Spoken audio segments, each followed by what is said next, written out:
في ريب مما نزلنا على عبدنا فأتوا بسورة من مثله وادعوا شهداءكم من دون الله إن كنتم صادقين যদি তোমরা এই কোরআনের প্রতি সন্দেহ পোষণ করো, যদি তোমাদের সন্দেহ হয় যে এই কোরআন যে আমি আমার রাসূলের প্রতি আমার বান্দার প্রতি অবতীর্ণ করেছি, তোমরা যে যদি অবিশ্বাস করো, তাহলে ফাআতু বিসূরাতিম মিন মিসলিহি, তোমরা মুহাম্মদের মতো একটি সূরা বানিয়ে নিয়ে আসো। ওয়াদউ শুহাদাআকুম মিন দুনিল্লাহি ইন কুনতুম সাদিকিন। तमाम পৃথিবীর সমস্ত সাহিত্যিক সমস্ত কবিদেরকে একসাথ করে তোমরা কোরআনের মতো একটা সূরা একটি আয়াত বানিয়ে নিয়ে আসো যদি তোমরা সত্যবাদী হয়ে থাকো। আল্লাহ পাক রব্বুল আমিন বলেন, ফাইল্লাম তাফআলু ওয়া লান তাফআলু ফাত্তাকুন নারাল্লাতী ওয়াকুদুহান নাসু ওয়াল হিজারা উইদ্দাত লিল কাফিরিন। আল্লাহ রাব্বুল আমিন বলেন, হে নবী, আমি যে তাদের কাছে চ্যালেঞ্জ দিলাম যে একটা সূরা বানিয়ে নিয়ে আসো, একটা কোরআনের আয়াত বানিয়ে নিয়ে আসো, না না না, তারা কখনো পারবে না, তারা কখনো পারবে না, তারা কখনো পারবে না।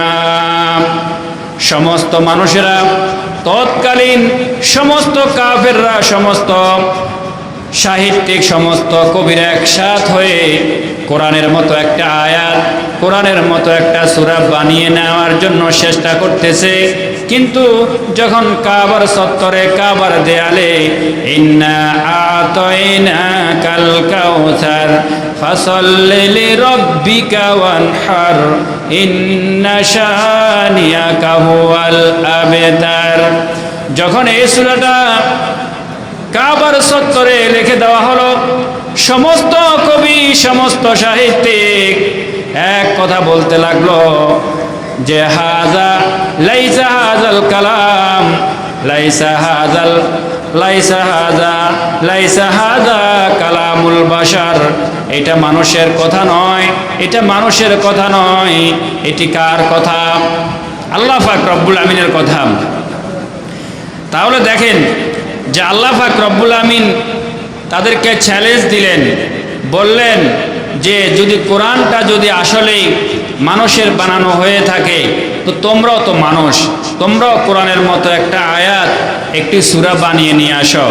কথা বুঝেননি কি? হ্যাঁ, কথা বুঝেননি? বুঝাইয়ে তো কেন? আচ্ছা যাক।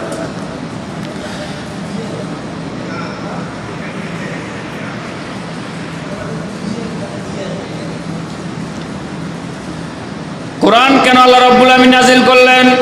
আল্লাহ পাক বললেন, কিতাবুন আনজালনাহু ইলাইকা লিতুখরিজান নাসা মিনাজ যুলুমাতি ইলান নূর, অন্ধকার জগৎ থেকে আলোর জগতে আল্লাহ পাক রব্বুল আমিন মানুষদেরকে নেওয়ার জন্য রব্বুল আমিন এই দুনিয়ায় কোরআন নাযিল করলেন। কিতাবুন আনজালনাহু ইলাইকা লিতুখরিজান নাসা মিনাজ যুলুমাতি ইলান নূর। আল্লাহ রাব্বুল আমিন এই পৃথিবীতে মানুষদেরকে অন্ধকার জগৎ থেকে আলোর জগতে আনবার জন্য আল্লাহ পাক রব্বুল আমিন এই কোরআন নাযিল করলেন, যাতে করে মানুষেরা কোরআনের কথা শুনে, কোরআনের কথা আমল করে, কোরআনের কথা মেনে অন্ধকার জগৎ থেকে আলোর জগতে চলে আসে। এই জন্য আল্লাহ পাক রব্বুল আমিন এই দুনিয়ায় কোরআন নাযিল করলেন। তাহলে কোরআন নাযিল করলেন অন্ধকার জগৎ থেকে আলোর জগতে মানুষকে আনবার জন্য। ইয়েন বুঝেন নাকি? এখন বলেন, সে উত্তর দিচ্ছেন আল্লাহ পাক কোরআন কিলে নাযিল করছে?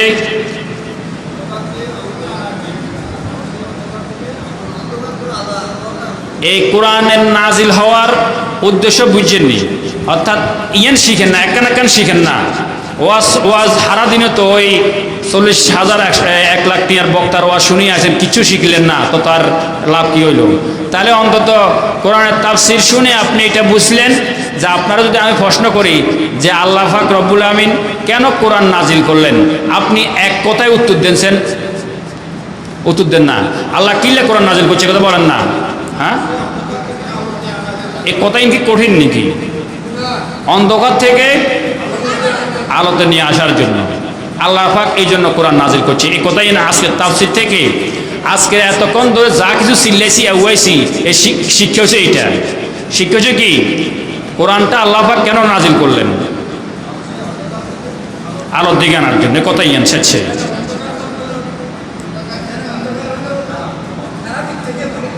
এই কথাই আন। কিন্তু কোরআনের ভাষা হয়েছে জুলুমাত অন্ধকার, ইলান নূর, নূরত আলো। তো আলো মানে কি? আলো মানে কি? অন্ধকার মানে কি? অন্ধকার মানে হলো জিনা, অন্ধকার মানে হলো খুন, অন্ধকার মানে হলো রাহাজারি, অন্ধকার মানে হলো দর্শন, অন্ধকার মানে হলো হচ্ছে জুলুম, নির্যাতন। এগুলো হচ্ছে কি? অন্ধকার। আর আলোর দিকে আসা মানে কি? এগুলো ছেড়ে চলে আসার নাম হচ্ছে আলোর দিকে আসা। এখন আপনি যদি রাতের বেলায় অন্ধকার, অন্ধকার কেন হলো, অন্ধকার কেন হলো, এই জন্য আপনি যদি একটা লাঠি দিয়া অন্ধকারকে যদি ফিরতে থাকেন, দূর হয়ে যা অন্ধকার, দূর হয়ে যা অন্ধকার, কখনো অন্ধকার দূর হবে না। অন্ধকার দূর হওয়ার জন্য আপনাকে সেখানে লাইট জ্বালিয়ে দিতে হবে, আলো দিতে হবে। এই জন্য আপনি যতই চেষ্টা করবেন অন্ধকার, জুলুম, নির্যাতন দূর হওয়ার জন্য, সেখানে কিন্তু অন্ধকার দূর হবে না। অন্ধকার, নির্যাতন, জুলুম দূর হতে হলে আল্লাহ পাক রব্বুল আমিনের এই কিতাবটা সেখানে নিতে হবে, ঠিক কিনা? সেখানে আল্লাহর কিতাব মানতে হবে, আল্লাহর কোরআন মানতে হবে। আল্লাহর কোরআন মানলেই এই দুনিয়া থেকে আল্লাহ পাক অন্ধকার দূর করে দিবেন। এটা হচ্ছে আসল কথা।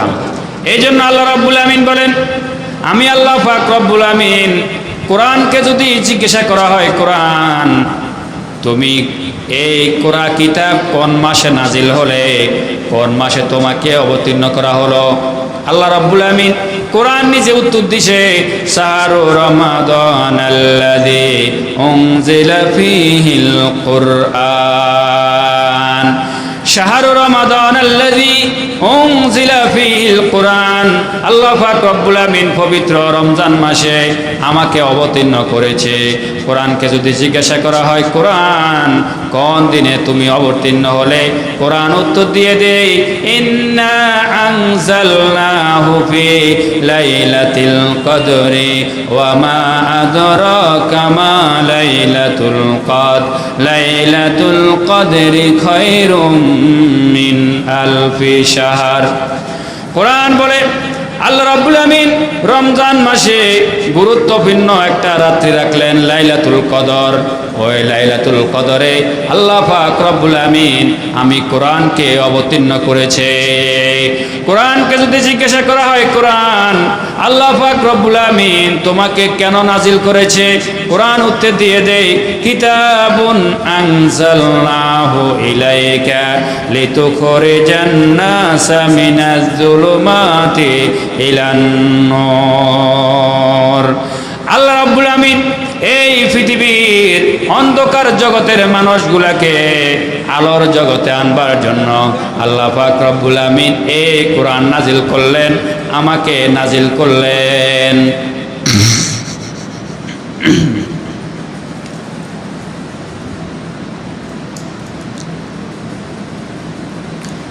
তাহলে আল্লাহ পাক রব্বুল আমিন এই কোরআনটা নাজিল করলেন, হ্যাঁ বসে নেই। কোরআনকে যদি জিজ্ঞাসা করা হয়, কোরআন তোমার ভিতরে কি কোনো ভুল আছে, তোমার ভিতরে কি কোনো ভুল আছে, কোরআন তখন উত্তর দিয়ে দেয়, যালিকাল কিতাবু লা রাইবা ফীহি হুদাল লিল মুত্তাকিন। কোরআন উত্তর দিয়ে দেয়, যালিকাল কিতাব লা রাইবা ফীহি, এটি এমন একটি কিতাব, আমি এমন একটা কোরআন, আমার ভিতরে কোনো ভয় নাই, আমার ভিতরে কোনো সন্দেহ নাই, আমার ভিতরে কোনো সন্দেহ থাকার কোনো অবকাশ নাই।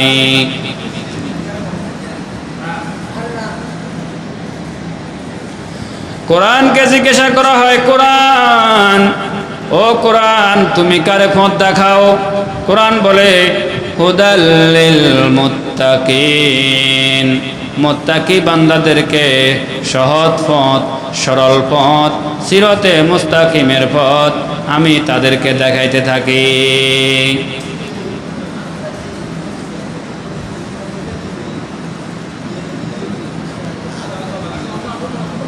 কোরআনকে জিজ্ঞাসা করা হয়, কোরআন, ও কোরআন দুনিয়া আসার আগে তুমি কোন জায়গায় ছিলা? কোরআন বলে বাল হুয়া কুরআনুম মাজিদুন ফি লাওহিম মাহফুজ। আমি লোহে মাহফুজের ভিতরে ছিলাম, আমি লোহে মাহফুজের ভিতরে প্রথমে। এখন আপনি বলেন যে আল্লাহ পাক রব্বুল আমিন প্রথমেই আল্লাহর পুরাটা কথাগুলা, আল্লাহ পাক এই কোরআনে যা কথা বলছেন এই পুরা কথাগুলাকে প্রথমে লোহে আল্লাহ বলছেন। আল্লাহ বলি বলি বলি বলি আল্লাহ পাকের রসুলের কাছে পাঠান নাই। প্রথমে কি কি কথা, কি কি আইন, কি কি বিধান এই দুনিয়ায় আল্লাহ পাক রব্বুল আমিন তার রসুলকে দিবেন। এই জন্য প্রত্যেকটা কথা, এই পুরা কোরআনটা আল্লাহ রব্বুল আমিন লোহে মাহফুজের ভিতরে আল্লাহ পাক রাখলেন। সেখান থেকে এবারে ক্রমান্বয়ে আস্তে আস্তে কিছু কিছু করে কোরআন কি জিবরাইলে ঠব্বর করে কি এত কোরআন শরীফ আল্লাহ রসুলের হাতে দিয়ে দিয়েছে, ধরেন যেন হরেন বই বই, হ্যাঁ দিতে পারতেন না। আল্লাহ পাক কোরআনিয়ানরে একদম লেখি ফেরেস্তার মাধ্যমে লেখিয়ে আনে, রসুলের হাতে দিতে পারতেন না। যে সময় যতটুকু দরকার, যে সময় যতটুকু দরকার ততটুকু আল্লাহ পাক রব্বুল আমিন আসমান থেকে নাজিল করলেন। তাহলে কোরআনটা ছিল কোথায়? লোহে মাহফুজ। আল্লাহ রব্বুল আমিন কোরআনকে যদি প্রশ্ন করা হয়, কোরআন তুমি দুনিয়ায় আসার আগে তুমি কোথায় ছিলা, কোন জায়গায় ছিলে? তখন কোরআন উত্তর দিয়ে দেয় বাল হুয়া কুরআনুম মাজিদুন ফি লাওহিম মাহফুজ। এই মাহফুজ হচ্ছে লোহে মাহফুজ। লোহে মাহফুজের ভিতরে আল্লাহ পাক রব্বুল আমিন এই দুনিয়ায় এই কোরআনটা আসার আগে, এই দুনিয়ার আসার আগে পুরা কোরআনটা লোহে মাহফুজের ভিতরে ছিল। এই জন্য এই যে আল্লাহ পাক রব্বুল আমিন এই দুনিয়ায় যত মানুষ প্রেরণ করবেন সমস্ত মানুষের রূহগুলাকে প্রথমে বানাইলেন। এই মানুষের সমস্ত রূহগুলাকে বানাই আলমে আরওয়াহ, রূহের জগতে সবগুলাকে একসাথে করে সেখানে রাখছেন। রাখার পরে আল্লাহ পাক ক্রমান্বয়ে একজন মানুষের সুরত ধরে ধরে এই রূহগুলাকে সেখানে দেন। এখন পর্যন্ত বিজ্ঞানীরা এত উন্নত, এত এত কিছু করতেছে, আজ পর্যন্ত বিজ্ঞানীদের গবেষণায় কি রূহ কি জিনিস এটা বাইর করতে পারছে? রূহ আসলে কি জিনিস, রূহটা আসলে কি? কয় যেমনির মনা হেমনে রয়েছে, কেমনে মনা মরে গেছে। মনা তো যেমনি মরা সেমনি। একটা মানুষ যখন মুর্দা হয়, এই মানুষের যে শুই রয়েছে, এই মানুষ মরাকা, এই মানুষ মুর্দাকা। এটা মুর্দা কেন হয়েছে? এটা তো কোনো মাথা একটা চলে যা নয়, হাত একটা কেটে যা নয়, চোখ মুখ সব কিছু ঠিক আছে, এটা মুর্দা হইল কা? কথা বলেন না, হাত লড়ে না কা? তো রুকি রুকি কিয়া নাই, কিয়া চলে গেছে, বেগে তো ঠিক আছে। হ্যাঁ, হাওয়া নাই জ্ঞান, বাতাস, সেটা শরীরের ভিতরে হাত নাড়ান না, মুখ দেয়, চোখ নাড়ান না, দাঁত নাড়ান না, গাল নাড়ান না, পা নাড়ান না, কিচ্ছু করেন না, কিন্তু মুর্দার সব ঠিক আছে। যে মারা গেছে আব্দুর রহমান মারা গেছে, মনে করেন আব্দুর রহমান শুনেছে। এখন আব্দুর রহমান কোন জিনিস না থাকেতে হাত পা চোখ ইত্যাদি নাড়ান না? হাতে তো সব কিছু আছে। এখন বডিগার্ড বানান, একটা মানুষকে ভাড়া দেওয়ার জন্য বডিগার্ড বানাইছে। বডিগার্ড আছে না? প্রধানমন্ত্রী প্রেসিডেন্টের কি আছে? বডিগার্ড আছে না? এখন বডিগার্ডের ভাড়া দেওয়ার জন্য একটা লোককে ভাড়া দেওয়ার জন্য সার্বক্ষণিক বডিগার্ডের পিছনে পিছনে ঘুরে। এখন লোকটা মারা গেছে, ওই প্রেসিডেন্ট মারা গেছে, মারা যাওয়ার পরে বডিগার্ড সকলটা জিজ্ঞাসা করলে যে তোমরা কোন দায় আসিলে, এই যে এই লোকটা যে মারা গেছে তোমরা কোথায় ছিলে? তখন বডিগার্ডে বলল যে এই লোকটার পুরো অঙ্গটা মানে হেফাজত করার জন্য, রক্ষণাবেক্ষণ করার জন্য, দেখার জন্য আমাদেরকে নিযুক্ত করা হয়েছে। তো আমরা তো ওনার পুরো বডিটা আগে যেমনি আছে এখনো হেমনি আছে, আমরা তো হেফাজত করছি, তো তাহলে রু নাই কে? রুর তো আমরা হেফাজতের দায়িত্ব নিই নাই, রুর তো আমরা দেহরক্ষী না, আমরা বডির দেহরক্ষী। এখন রু কোন ফাঁকে তো উড়ে চলে গেছে, আমরা নিজেরা টাই পাই নাই। হ্যাঁ, আমরা দেহরক্ষী, দেহ অর্থাৎ শরীরটা আগের মতো তো আছে, শরীরে তো কোনো ক্ষতি হয় নাই, শুধু কি নাই? রুহ নাই। এখন রুহ কি জিনিস? এই জন্য ইহুদিরা মদিনা থেকে ইহুদিরা আল্লাহ রসুলকে প্রশ্ন করার জন্য, যখন আল্লাহ রসুলকে প্রশ্ন করার জন্য ইহুদিদের কয়েকজন আলেম যে মুহাম্মদ সাল্লাল্লাহু আলাইহি ওয়াসাল্লাম কি নবী না, ইহুদিরা রসুলের কাছে প্রশ্ন করার জন্য পাঠাইলেন কয়েকজন লোককে পাঠাইলেন। বললেন যে মুহাম্মদ যদি এই 4টা জিনিসের প্রশ্নের উত্তর দিতে পারে তাহলে তোমরা তাকে সত্য নবী হিসাবে ধরবা, আর যদি এই 4টা প্রশ্নের উত্তর দিতে না পারে তখন তাকে তোমরা কখনো নবী হিসাবে মেনো না। প্রথম নাম্বার প্রশ্ন কি? প্রথম নাম্বার প্রশ্ন হলো যে আসহাবে কাফ কখন সংগঠিত হয়েছিল? আসহাবে কাফের সেখানে কতজন লোক ছিল? আসহাবে কাফ কোথায় সংগঠিত হয়েছে, কোন আমলে, কোন সময়? আল্লাহ রসুলের এটা জানার কথা নয়। এরপরে প্রশ্ন করলো যে মুহাম্মদ রাসূলুল্লাহ সাল্লাল্লাহু আলাইহি সাল্লামকে প্রশ্ন করলো জুলকারনাইন, অর্থাৎ পুরা পৃথিবী যিনি শাসন করলেন তোর মধ্যে একজন শাসকের নাম ছিল জুলকারনাইন সম্পর্কে জিজ্ঞাসা করলো। আর আরেকটা প্রশ্ন করলো যে বলছে ইউসুফ আলাইহিস সালামকে তার ভাইয়েরা কূপের ভিতরে কিভাবে ফালাচ্ছে, কিভাবে ফালাইলো, এই প্রশ্নগুলো যখন করলো তেসার নাম্বার প্রশ্ন হলো যে মুহাম্মদকে জিজ্ঞাসা করো যে রু কি জিনিস? রু কি জিনিস? মুহাম্মদ সাল্লাল্লাহু আলাইহি সাল্লাম কি রু কি জিনিস এটা উত্তর দিতে পারবে না। যেহেতু রু আল্লাহ রাব্বুল আমিন সাথে সাথে কোরআন নাজিল করলেন, বললেন ও জিবরাইল যাও আমার বন্ধুকে গিয়ে কোরআনের আয়াত নিয়ে যাও, বলো রু হলো কুলির রু কি জিনিস? বলো রু হলো একমাত্র আল্লাহর একটা আদেশ। রু কি? আল্লাহর একটা আদেশ, আল্লাহর একটা হুকুম। যতদিন পর্যন্ত আল্লাহর হুকুম থাকে ততদিন পর্যন্ত আপনার শরীরে ঘোরাফেরা করে। যেদিন আল্লাহর আদেশ হবে রু চলে আসো, সেদিন আল্লাহর আদেশ পালন করতে রু চলে যাবে। আল্লাহ পাক রব্বুল আমিনের শুধু একটা নির্দেশ যেদিন আসবে সেদিন আর আপনার ভিতরে থাকবে না আপনার রু আপনার শরীরে। কিন্তু হুকুম মানে কার? হুকুম মানে আল্লাহর। এর রু হলো একটা আল্লাহ পাক রব্বুল আমিনের একটা হুকুম, আর কিচ্ছু না। মানুষের তো কলব এখান দিয়ে লড়ে, এইটা আসলে কিচ্ছু না, রু কিচ্ছু না। রু হলো কি? আল্লাহর একটা হুকুম। আমরা অনেক সময় এখানে যে নাড়ানাড়ি করে এই যে কলব যেটাকে বলি, আমরা এটা অনেক সময় রু ইন্দি, কিন্তু আসলে এগুলো কিচ্ছু না, এগুলো শরীরের অঙ্গ প্রত্যঙ্গ, এগুলো রু হচ্ছে একটা আল্লাহর হুকুম। রু কিচ্ছু না। রু কি? কিচ্ছু না। রু কি? আল্লাহর একটা আদেশ, একটা হুকুম। আল্লাহ পাক রব্বুল আমিন আমাদেরকে বুঝার তৌফিক দান করুন। ওয়া মা তাওফিক ইল্লা বিল্লাহ। না ইয়ে দেন।